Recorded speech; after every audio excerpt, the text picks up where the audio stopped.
Hello and welcome. Today we are diving into one of the biggest challenges in AI. How do we get computers to understand not just our words, but the world behind them? Let's get into it.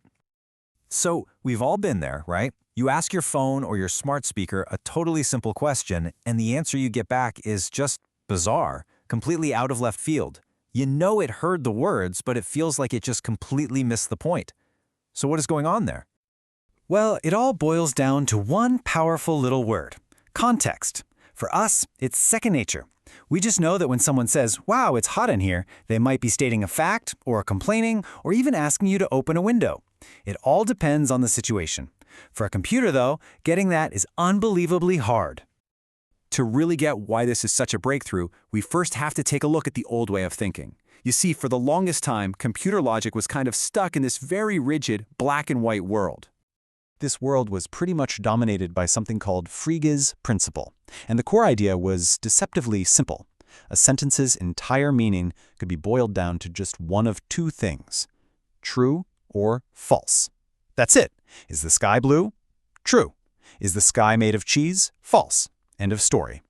So think of it like this. This old approach treated every sentence like a simple light switch. It's either on, meaning it's true, or it's off, meaning it's false. There was just no room for any nuance, no shades of gray, and definitely no room for context. But that rigid model really started to crack as we started demanding more and more from our tech. And this brings us to a really powerful new idea: situations. Situational semantics just completely flips the script. It says, hey, meaning isn't just about truth or falsehood. It's about the situation you're in. It's a whole new framework for figuring out language the way we humans do, by looking at the bigger picture. And this is where it all kind of clicks into place. The old Frasian way was only asking one question: is it true? But this new situational approach asks a much deeper, much more important question: what does it mean? And I love this analogy here. We're moving from a flat, one-dimensional photograph to a rich, detailed 3D model of reality that you can actually explore.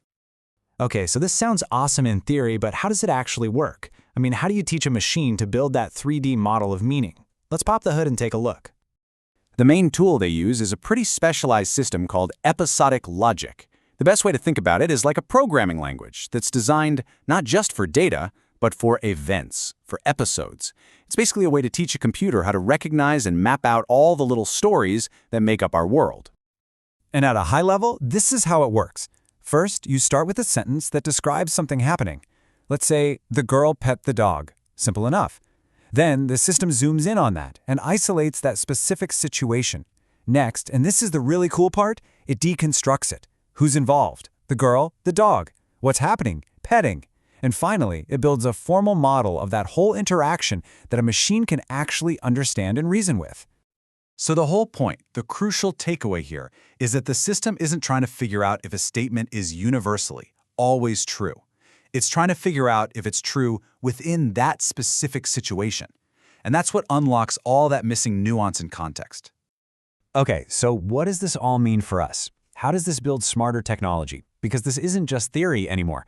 This shift in thinking is powering some absolutely incredible advances right now. I mean, we're talking about AI that has real situational awareness. We're talking about smarter knowledge bases, dynamic systems that can model change over time.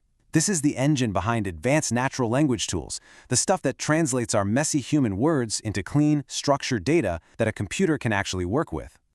And here is a huge real-world benefit. Because this whole model is based on situations, it can adapt. So if it gets new information that's incomplete or maybe even flat out wrong, it doesn't just crash and burn. It can actually revise its understanding of the situation, just like a person would. So where is all of this headed? What does this mean for the future of how we and machines interact? I think this quote from the source material just sums it up perfectly.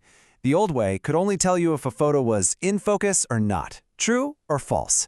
But this new situational approach, it builds a full 3D model of that photo's reality. It gets the lighting, the relationships, the whole story of that single moment. And that is the ultimate takeaway.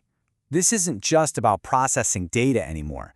This is the giant leap from data that's just labeled true to knowledge that is genuinely understood by the machine. It's a really profound shift in our relationship with technology. And it leaves us with a pretty fascinating question to think about. If we can successfully teach computers the context of our words, what on earth will they be able to understand about our world next?